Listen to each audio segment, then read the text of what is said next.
Hey everybody, Onepeg here with a little bit of an update having to do with the Devblog podcast from today. Today was Devblog number 9, and we're going to go through it. Fair warning, it's going to be a little bit longer than my typical video, but the podcast today was 2 hours, so hopefully we'll be able to get through this in not such a long period of time. First up, Nikita talked about Twitch rivals and said that he recognized there was an issue with the screw-ups, I guess, that happened during the rivals event. And he, while saying that he realized that it was frustrating, said that there were some things that they learned along the way and they will be able to adjust. Specifically, he said that the bingo boards that end up getting used in any future events will end up having to get completely reviewed and tested prior to the events. The thing is that these tables must be tested before, and they must be solid. And the most important part of it, you must see the updates instantly. And said that the reactivity associated with obtaining any of those goals needs to be relatively instantaneous so that people know what's going on while they're in the midst of these competitions, instead of kind of guessing as to whether or not they were able to get them done. In the spirit of competition, there was also the discussion of what arena mode was going to look like. And Nikita said that arena mode is actually canon. In the Punisher quest line, through these 3 separate types of flavor text, the descriptions of these tasks actually end up talking about how there's this gladiatorial style arena that's being developed in the game, and that the faction that is starting to run it named themselves the Masters. So there will be some further development with this, I am sure. Nikita then went on to say that they were preparing for patch 12.5, which will arrive by early next week. Now, this patch will not include a wipe, but the following patch, 12.6, which is slated to be somewhere around a month or less from now, should be live by June 1st, and that will contain a wipe, but more on that in a minute. The moment that Nikita mentioned 12.5, he also released patch notes. Now, these patch notes had a lot of technical fixes and changes in them, but the primary and largest changes at the moment are as follows. First, a quick heal system that is also going to include an end-of-raid report that shows the rounds that hit your body and ultimately killed you. Any wounds that went untreated will end up having some type of causality associated with them to show you what it was that happened. This will be something that you electively can pay therapists to repair at the very end of a raid, rather than having to go into your inventory and heal yourself up with medkits. The next change that seemed to resonate well with the community was a change to optics. Specifically, they said that they reworked the system in which people use to ADS mechanically inside of the game, meaning that somehow they were able to optimize this a little bit better, because there are still a lot of systems that end up having major performance drop-offs, especially with magnified optics. Secondarily to that, there was also an aiming sensitivity issue associated with certain scopes that have combination sights. So it looks like, at least on the surface, they're going to have maybe incremental sliders associated with different levels of magnification that people will be able to further adjust and kind of tune to their liking. So that's a real good thing. Third, we have the addition of post-processing effects, because there was this picture on Instagram that was shared by BSG way back when that alluded to the implementation of some baked-in post-processing. So that way, there's no more reshade, there's no more NVIDIA Freestyle, and unfortunately, with that also comes no more NVIDIA highlights. Freestyle and highlights are both going to be phased out May 1st. So we have about 6 or 7 days, depending on when you're watching this, that NVIDIA Freestyle will still exist.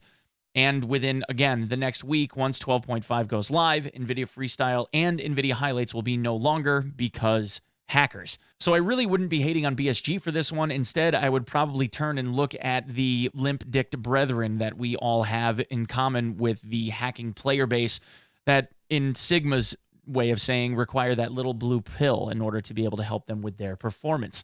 Thank you so much, gentlemen. Really appreciate it. Douchebags. Now, lastly, there also was this final line toward the bottom of the patch notes. Actually, was the last bulleted point. And it said something akin to the effect that you would no longer be able to start an animation on top of an ongoing animation. Now, I think what this is alluding to is people that most commonly end up using meds or surgical kits, and at the same time end up repacking mags to try and min-max on the system. It appears that this is going to no longer be the case, which is what happens if you play in offline mode.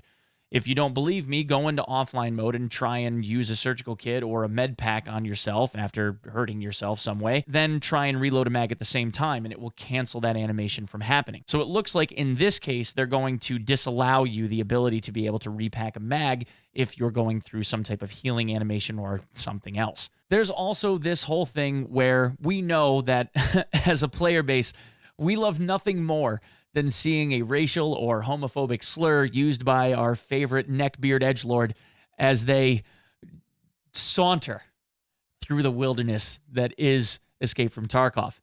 And nothing brings more warmth and joy to my heart than seeing somebody that used numbers instead of a letter E for dropping a hard R in the lobby. But unfortunately for those people, BSG has decided that they're going to crack down on their naming policy and add them to the lexicon of names that should never be used in an online video game. And in this case, what BSG has done is implemented a reporting system that can be done through the ticket system that we usually use to report bugs. So along with hacker reports, where you can report suspicious gameplay behavior via video evidence, so make sure that you record your gameplay somehow. Can't use highlights anymore, but figure it out. There's a lot of different ways to do it. You can also report names. So take some screen caps. If you see any weird names, report them to BSG and tell the little 16-year-old that he can go cry to his mommy about it, because that stuff doesn't belong in Tarkov. It's stupid. Why? Grow the fuck up. From here was a discussion about the weight system and what streamers thought about the weight system. Nikita, prior to asking what the streamers thought about the weight system, said that he believes that Tarkov shouldn't be a jack-of-all-trades style of game, meaning that you shouldn't be able to bring in the best weapons, best gear, heaviest loadouts, biggest protective stuff, and still be able to mule out just a ton of gear. Not without some chemical assistance anyway, I guess. Ultimately, Nikita has always said that Tarkov is supposed to be a squad style of gameplay game. You can play solo if you want to, but that doesn't necessarily mean that it's going to be an easy time for you. In the spirit of that squad-style gameplay, not that he's saying that people are going to be forced into playing certain roles, but it could end up being something that defaults into that play style. Moving forward from there, the discussion of the weight system ended up further alluded to where Nikita talked about how the players shouldn't necessarily be able to carry out 100 kilos worth of stuff just because they wore good gear. Bullshit. He designed the loot system and the weight system in accordance with that to make it so people had to actively choose what it was that they were going to loot. He wants them to have to make those kinds of decisions and work more toward finding good barter items and possibly looting attachments as opposed to looting someone's entire gear set, which passively ended up making insurance actually worth it, or more worth it, I guess you could say. This dissuades players from using what Nikita referred to as the profit play style. I don't like this kind of style. I don't like the idea that all you need is profit. Like, you need something to do. You need this. Like, if I started with this kit, my profit is 1.1%, per, like, the full, like, schematics, how to get rich in the game. Only by rating. As it turns out, passively, those high-value items per square, per slot, end up being those attachments and barter items, usually. So maybe this actually works out for the best. In the case of gearing, it actually ends up being something where the gear returns back to those players. So again, maybe this necessarily isn't a bad thing. But ultimately, Nikita said he's trying to slow down the playing arc of the game. He wants, especially the veteran players that are used to this, or used to this run and gun play style that they've kind of grown accustomed to in this ultra profitability scenario, and start to struggle a little bit more. That's what he's looking for. So it looks like, from a veteran player base standpoint, he's starting to finally see some ripples of that. And with the wipe coming in the future, then with this weight implementation and a fresh wipe, they'll be able to get some good data. Kind of going hand in hand with that are hatchlings and hatchet running, and naturally this comes up, it seems, in every single podcast insofar as what to do about it. Nikita basically put it that the life value associated with each one of these players' characters is pretty low, meaning that you kind of get a loadout, make sure that you're full HP, go in, run, loot, die, and then rinse and repeat. Nikita said that they weren't really sure how to deter people from running as hatchets and still making sure that the general player base is okay. So that brings us to more future-facing patches, specifically 12.6. Now, in the description of what 12.6 was going to look like, Nikita dropped a bomb. 12.6 will come within about a month's time, so get ready. He said that there's going to be a pre-wipe event, as we typically would see, and 12.6 would be the implementation of the next wipe. After 12.6 is implemented, the flea market will be only for found in raid items only. And a found in raid item cannot be placed on the flea market if you end up having that item as the result of a run through. If you're a hatchet runner that runs, grabs loot, and then just kind of books it for the extract and doesn't get enough in raid experience from whatever you're supposed to be doing, the items that you looted will not count as found in raid and will not be tradable on the flea market. Now, as a reminder, any items that are either found through the scav case or crafted inside of your hideout are still considered found in raid. So for the crafting quality squad among us, that stuff will still be tradable. And we'll end up segueing really nicely into this idea of having kind of a crafting skill set or crafting system that can allow us to make some money that way. There is a little bit of a workaround issue with this, meaning that people that run for loot can still throw a grenade at their own knees, blow themselves up, and have that gamma container full of stuff, and it will still count as found in raid. So there's still going to be the way for a hatchling to make money, albeit they end up kind of using a grenade to blow themselves up in the process, but I digress. Perhaps there is some type of a solution here that can also be implemented depending on what ends up happening. Ultimately, the big detractor here is to try and slow down the RMT, real money trade, that seems to be going on outside of Tarkov in the real world. The RMT is really what drives the hacking player base. And Nikita went so far as to say, in a hacker's perspective, last month they banned 50,000 hacking accounts, and they banned 1,500 to 2,000 accounts currently daily from the game, the majority of which come from Asia. And hilariously, Nikita said, "Sorry guys, we just can't ban China." That's right. We can't ban China, unfortunately. And with one fell swoop, Nikita invented the hashtag #BanChina meme. Well done, sir. Well done. Also in 12.6, Steam Audio is planning on being implemented, which is nice. There's a Steam Audio module that Nikita said that he's been testing and has really, really loved the directional audio associated with that engine. And we should see the first implementation of that Steam Audio module inside of Tarkov with 12.6. In addition, with the wipe, he also said that there's going to be some pricing changes with the Val and VSS to kind of shift the meta a little bit if they can. And as an ongoing thing, they are still looking at modifying and trying to fix any of the bugs that they find that have to deal with the spawning system. Looking further ahead, things like the crafted rigs and Streets of Tarkov will look like it's about 0.13. So we have a few more point updates before we're going to see 0.13 get implemented. And last but not least, we have leaks. So first up, we had a leak of the SR1911.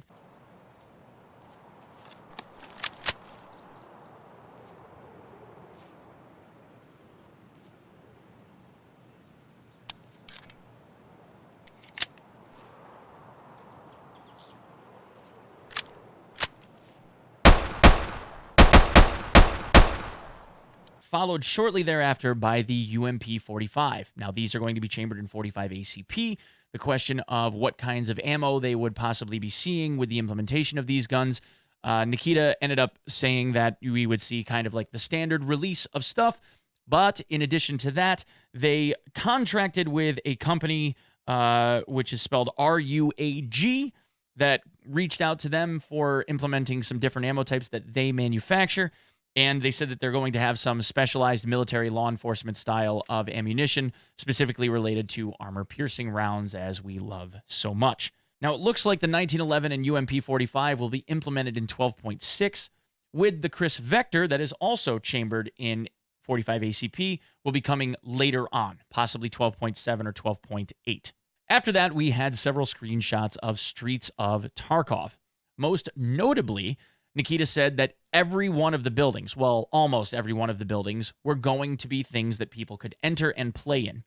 The way that he worded it was he wanted the location to be so big that people got lost easily. And he anticipated that it still is going to be tailored and tuned for 40 players per raid. That is going to be insane.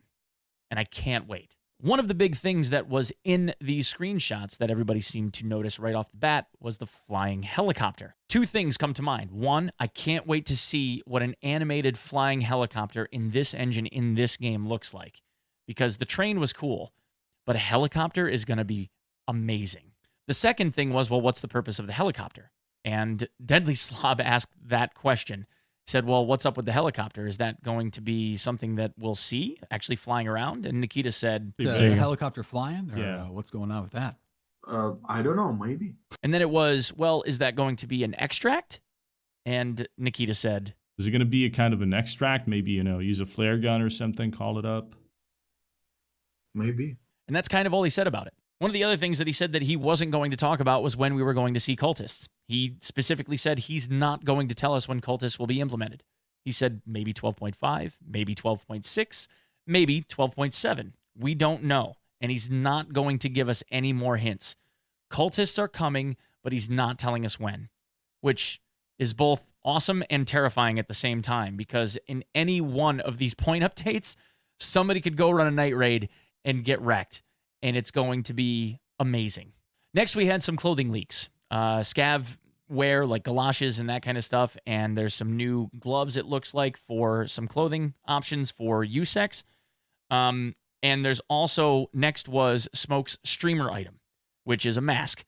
Nikita also said that there's a couple more streamer items coming. One is for Veritas, and the other, he said he couldn't remember the name of the streamer. I can tell you it's not me, but I really, really wish it was.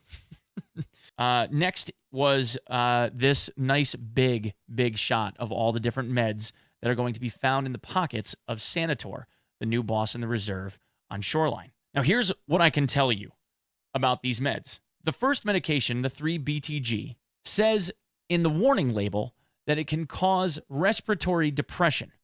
So it seems like it's going to be some kind of calming agent, possibly a painkiller of some sort. It even says on the warning label to make sure that you have some type of assisted breathing apparatus on hand if you use it. So my guess is it would be some kind of like pain numbing agent or calming agent potentially that would allow people to have like maybe steadier hands for when they're aiming, but could also slow them down at the same time. Maybe it's something that adds increasingly steady aim if you slow down your breathing, for instance. The second stim, the Noradrenaline stim, is also known as a norepinephrine. It's a stimulant. It's a hormone and a neurotransmitter that, when taken, will boost muscle reflex activity and will boost visual acuity, possibly create some more sharpness, some more accuracy. Basically, wakes you up. My guess is it's going to be a boost of stamina and endurance and things like that, like what adrenaline does.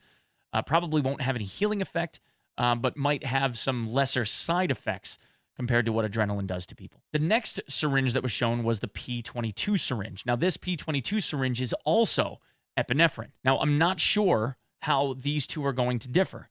Maybe the P22 syringe, because it says it can also be given via subcutaneous, could potentially be a longer lasting form of the noradrenaline stim. So this epinephrine stim, if the design is to have it be like a subcutaneous injection, could end up being a much longer lasting effect. Again, with a lesser negative side to what adrenaline or noradrenaline would do. Now, the next one, the AHF1M stim, I'm not sure about. This one, from what I can tell, along with my buddy Drav, who helped me with this, who's a pharmacist, my homie, he looked at all of these and said that the AHF1 stim looks like it's made up. We're not really sure what that one does because from the description, we can't really tell in the flavor text that's on the label what it's for. The next one, the Mildrenate Stim. Mildrenate is most commonly known by a performance-enhancing drug status. Most notably was when Maria Sharapova retired from playing tennis because she was found to have been doping with this drug. So what this does is it's been shown to work as a vasodilator and has been shown to improve endurance and stamina in athletes. So with this I'm going to assume would be something that affects endurance. Again, probably more potent than the stims that we have seen so far. Now, the second to last one is this red-labeled Mule Stim, Muscular Ultra Large Exciter. Now, that basically just sounds like you're going to get a whole lot of strength points, and that's probably what it does. However, the label that I thought was a little bit funny, you can't really see it, but my buddy Drav, who looks at drugs and drug labels for a living, says that the label is fosphenytoin, which is known as an anti-epileptic drug. And I then asked, well, does it have any kind of muscle-stimulating effects? And he said no. So for now, it looks like the label on this is just kind of like flavor text, and I really wouldn't pay any attention to it. But the Mule label, according to Nikita, who talked about it just a little bit, said that the idea is that it's going to boost your strength. So hopefully we'll see a situation where you're going to get above like that 80 to 90 kilogram threshold, and it'll really punch you up. My guess is for that punch up, it's probably going to have some pretty steep and negative side effects. So it'll be interesting to see what happens there. Okay, so the last syringe that's shown here, and I want to dive into this just a little bit. There's drawing on graph paper of a couple of elephants and this phrase in Russian on the bottom. And I am sure that there's going to be someone that sees this that will be able to tell us in the comments exactly what this means. But I have an idea. So Google Translate and the community that I have asked says that the translation roughly equates to dumb, which makes you think maybe it's Dumbo. And in the movie Dumbo by Disney, the original Dumbo, there was a scene where Dumbo was tripping like crazy with all kinds of psychedelic colors and all kinds of other things and floating elephants and crazy stuff. So that makes me believe that this is going to cause people to trip balls. There's another aspect to this. In Russia, there is a very, very commonly abused drug that they refer to as crocodile or crocodile. And from a pharmacological standpoint, it's known as desomorphine, which makes fentanyl, a very commonly heavily abused drug in the United States with very, very highly addictive properties as a opiate painkiller, look like somebody took some Tylenol. Desomorphine is very, very, very hallucinogenic and very, very, very pain-killing, pain-numbing. I'm wondering that based on all of this, that this is a desomorphine syringe. It has long-lasting effects, causes a lot of hallucinogenic properties, is very, very highly addictive, is very, very commonly used in Russia, is one of the things that Russians tend to use a lot of, and also would fit the motif of someone like Sanator, because as we know, Sanator is someone that abuses drugs. It also is very commonly cut with things like cocaine and heroin. So it could be a cocktail of desomorphine and heroin, kind of like a downer to cause this type of hallucinogenic effect and pain-numbing aspect. And then on top of that has some upper, like a heroin or amphetamine-style substance that could cause some type of energy boost. So you could kind of get the best benefit of all of those different stims kind of cocktailed together, as Batty would like to refer to as sex lightning. But the side effect is it could make you trip like a motherfucker. So we'll have to see what that looks like. But I think if I was going to bet on it, I would go with what my boy Drav says and say it's most likely some syringe of a concoction mix of desomorphine and possibly some amphetamines just for fun. From here, we had screenshots of the customs expansion, and Nikita said that it's going to be big, really big, including a building that is going to be kind of designated as Reshalah's home base of operations, which also means Reshalah will likely have a spawn here, probably his most common one. In addition to that, they said that there's going to be some optimizations and adjustments to the lighting, and they're going to do a dorms rework. All of this is supposed to be coming at some point in either 12.6 or 12.7. In one of the screenshots, there was also a hole that was shown in the ground of one of the buildings, and it looks like this is going to be an underground area, potentially only under this building, but one of the brilliant things that Nikita said is he doesn't know. He's actually leaving the level design guys to build a level that he doesn't want to see all of because he still wants to have that feeling of wonderment and amazement when he goes into the map to check out what they're working on. And I thought that was kind of cool. So he'll be kind of discovering things along with the rest of us and potentially making adjustments to those levels as time goes on. Kind of cool. Kind of cool. He then showed 3 variants of the HK USP that he said would be chambered in 45 ACP and possibly also 9mm. This would be added in about 12.7 to possibly 12.8. The next shot was a World War I era thermal scope, the Shahim. Not really sure how this is going to get implemented. My guess is it's going to be another one of those early game thermals that probably everyone will hate, but got to be completionist, especially if it's common around Russia. From there was a question about the thermals, and Nikita said that there's going to be about 7 to 8 thermals in the game, and then they're going to work on balancing out things like pricing and resolution and, refresh rates and things like that.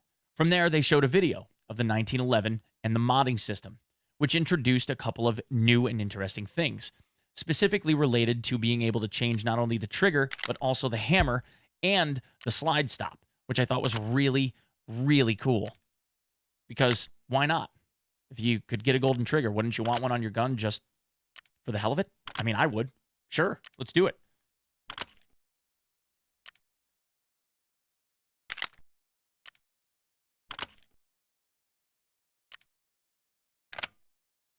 Next, they had a video of the PPSH, which has been teased now for probably 2 years, and people have been demanding, asking, begging for the PPSH to be added into the game. Now, it looks like this gun has animations associated with it, which, as we know historically, means that it's really, really close to video game implementation. So that leads me to believe it's probably a 12.6 to 12.7 release. All right, and lastly, we have some further future-facing stuff that Nikita said that they were working on and looking into. One of the questions that got asked was if the flea market is changing to this system, whether or not that would modify bartering, specifically related to dog tags. And Nikita said, well, they want to change the way that the dog tag barter system works. Rather than having a certain number of tags that are above a certain level, he kind of wanted to modify it into this system where it might use a cumulative number of levels. So as opposed to having, say, 140 dog tags that buy something like a ledx, the idea would be that instead it would be maybe 1,000 level points of the accumulated dog tags you have in your stash that would buy that stuff out. And I guess the very last thing that I have to mention is that Nikita said that at some point they're going to be moving to Unity 2019. So I'm not sure exactly when that's going to go down, but I'm guessing in the next 6 months, maybe a year from now. Who knows? So that's everything. It looks like that's all we got for the podcast. So thank you guys for checking this out. Hopefully you enjoyed it.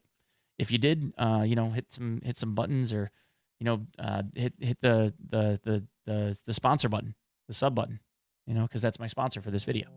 So you do that, and I'll see you Sunday morning. I'm not going to be live on Saturday. I'm not live tomorrow. I'm gonna do some remodeling in my house. I got to paint a room, so I'm gonna do that. But I'll see you Sunday morning. Okay? All right. Thank you guys. Love you all.